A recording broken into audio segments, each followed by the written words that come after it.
Joining us now is Missouri Senator Kit Bond, who has been critical of Brennan. He's also vice chair of the Senate Intelligence Committee. Senator, thanks for being with us. Let's put that graphic on the screen because I want to ask you your reaction to it. Here's what the White House said about you. We regret Senator Bond's assault on Mr. Brennan and urge everyone to resist the temptation to play politics on these very serious matters of national security. Senator, wasn't it Brennan that first politicized this when he blamed you Republicans for, quote, politically motivated fear-mongering and aiding al-Qaeda? John Brennan, as the National Security Advisor on Intelligence for the President, knew last January that the President had taken away the interrogation responsibility from the CIA, and they were going to set one up. We found out on Christmas Day that there was not one set up.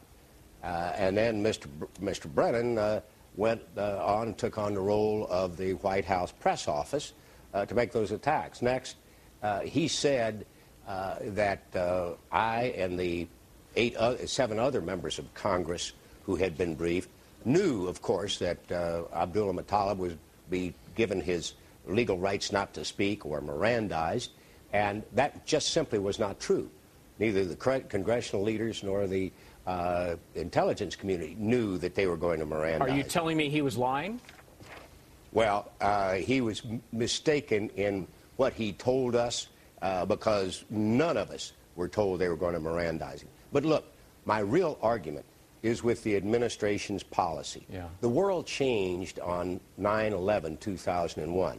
We found out that treating terrorists as common criminals didn't work at the cost of thousands of lives. Right. And I am concerned that the current administration has gone back to those pre-9/11 policies, which won't keep us safe. Let me ask you about that. I mean, look, you called for Brennan's resignation. The White House reacted to your call for the resignation by calling that a quote-unquote pathetic attack. Will you back down, or do you still believe that John Brennan needs to go?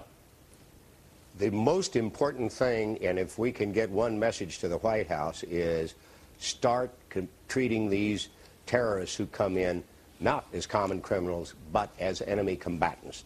And unfortunately, Mr. Brennan has not been able to do that, and there has to be a wholesale change. Well, let me ask you about that status, enemy combatant, because just an hour or so ago, Robert Gibbs was on another network, and he was asked very directly, would you, if it happens again, are you going to Mirandize the same way you did Abdul Muttalib? And he said the next time something happens, it will most likely not be like what happened in Detroit, just as Detroit wasn't like the previous attack. Question then was, well, sounds like the government feels it Mirandized too soon. Gibbs said that's not true. What do you make of that? Well, it was true. And the leaders of the intelligence community, the Director of National Intelligence, Director of the Counterterrorism Center, were shocked that he had been Mirandized because he had very valuable information.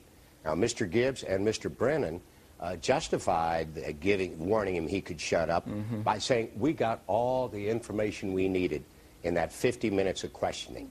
That's ridiculous. Anybody who's been engaged in intelligence knows that in 50 minutes, you can't get all the background and ask the questions you need to ask. Well, and Senator, so the fact that they're now saying the fact they're now saying he's talking again, doesn't that negate their claim that they totally got all negates the it intel? Because they say that now he's giving them very valuable information. Directly contradicts what they said, that Mirandizing him didn't make any difference. It delayed for 5 weeks critical information on the most dangerous area for attacks on the United States, and that's the area of Yemen, where they are training suicide bombers to come in. I'm totally out of time. Can you give me a yes or no on this? Should Brennan resign? Yes. Senator Kit Bond. Change the policy.